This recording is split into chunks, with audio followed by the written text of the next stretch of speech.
उदयपुर के सवीना थाना क्षेत्र में महिला ने कोटड़ा पंचायत समिति के ग्राम विकास अधिकारी अजमल खान ने उसका धर्म परिवर्तन कराकर निकाह करने और अश्लील वीडियो बनाकर उसे वायरल करने की धमकी देकर दुष्कर्म व अप्राकृतिक कृत्य करने का मामला दर्ज करवाया।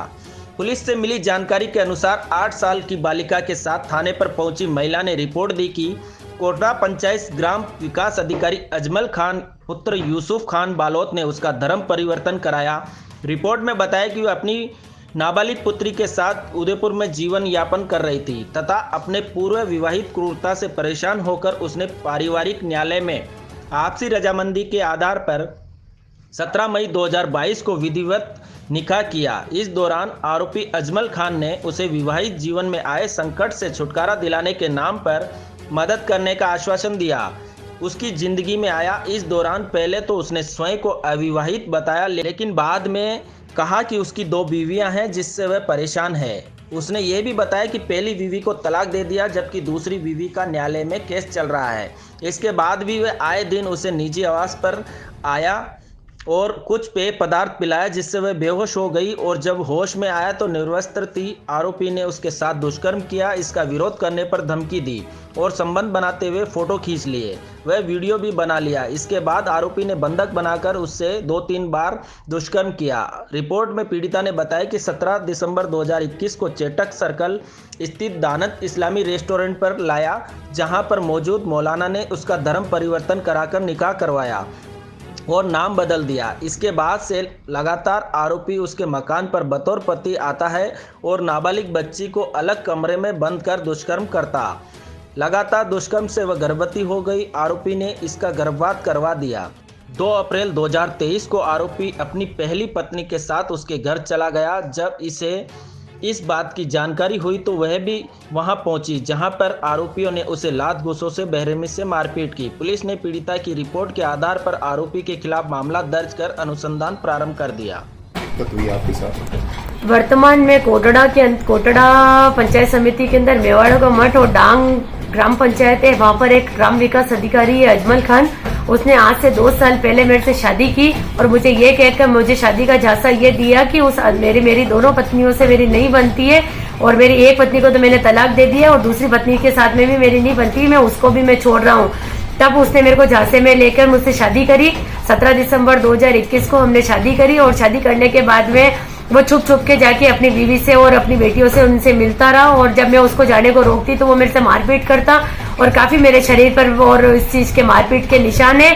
और मुझे फिर मेरे घर में भी किसी भी प्रकार की कोई भगवान की और किसी भी चीज की तस्वीर मुझे नहीं लगाने देता और मैं कुछ भी लगाती तो मेरे भगवानों को उठा के बाहर फेंक देता। वो सारे भगवानों को वो मैं मेरे को ना किसी मंदिर में जाने देता, ना मुझे किसी के सामने हाथ जोड़ने देता, ना किसी के सामने चरण स्पर्श करने देता। कभी ऐसी कोई चीज मुझे नहीं करने देता और मुझे इतना परेशान कर दिया था कि मुझे सुसाइड करने पे मजबूर कर दिया उसने। ये देखो मेरे को ये हाथ पे और ये सब जगह पे इसने मेरे को मारा है और ये यहाँ पे भी मेरे सब जगह पे, आंखों पे, सब जगह पे मेरी जगह पे निशान है कि इतना उसने। और ये मुझे उसने अपने घर ले जाके अपने बीवी और बच्चे और अपने गले मोहल्ले वालों के सामने मारा है।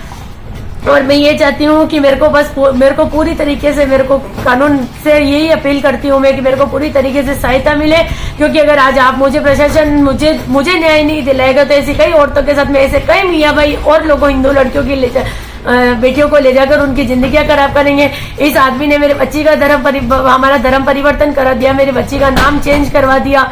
क्या हमें इसने कहीं का नहीं छोड़ा, मेरा समाज छुड़वा दिया, मेरा परिवार छुड़ा दिया। आज मेरी इस कंडीशन में मेरे कोई भी साथ में नहीं है। क्या मैं प्रशासन और आप लोगों से और मीडिया वालों से, इलेक्ट्रॉनिक मीडिया और प्रिंट मीडिया के माध्यम से मैं आप लोगों से यही कहना चाहती हूँ कि जितनी कड़ी से कड़ी सजा इस आदमी को हो सकती ना उतनी कड़ी से कड़ी सजा दिलाई जाए और मुझे मेरे पत्नी होने का अधिकार दिलाया जाए। ऐसी क्या वजह रही जो 2 साल के बाद में आप ये कर रहे हैं?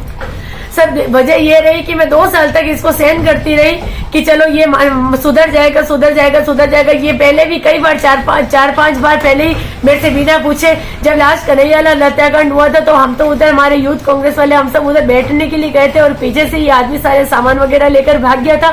तो भी ये वापस आया करा। इसने कई बार थाने में इसके आज से 3 महीने पहले भी इसकी बीवी बच्चों ने मेरे को मारा, जो मेरे सिर में यहाँ पे टाँके हैं, जिसकी भी पुलिस थाने में सवीना थाने के अंदर FIR दर्ज है।